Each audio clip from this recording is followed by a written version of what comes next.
solbeskinnede Nyhavn under al fred og forår. Her er der isvafler og store fadøl på dagsordenen, og ingen steder hører snak om hverken atomudslip, jordskælv eller blodige revolutioner. Men for enden af kajen kommer der pludselig ridser i idyllen.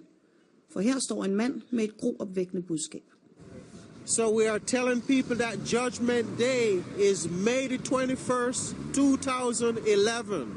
Basil Walker er en ud af 14 amerikanske kristne missionærer, der i disse dage går rundt i Københavns gader for at advare om, at et kæmpe jordskælv om 2 måneder vil betyde jordens undergang.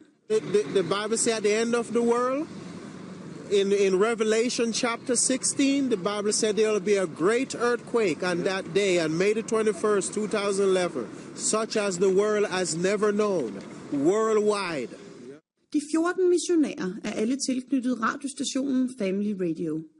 Sammen rejser de rundt i hele verden for at sprede budskabet til deres medmennesker. Because it's our love for our fellow human being. The highest good for mankind is eternal life.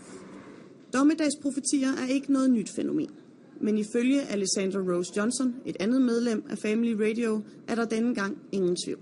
The information that we're presenting to you today is completely based on the Bible, and there are many proofs. Over and over again, God promises that this will happen. So that's why I have complete faith that it will happen. Ifølge missionærerne er det altså Guds vilje, at livet på jorden nu skal ende, og der er intet mennesket kan gøre for at forhindre det. Men er man stærk nok i troen, ser fremtiden ikke så sort ud. De, der tror, kan nemlig blive en af Guds udvalgte, og dermed gå en lys fremtid i møde. The true believers, the one who God has truly saved, will be taken up, caught up, have a heavenly body, and be taken up in heaven to be with the Lord Jesus Christ.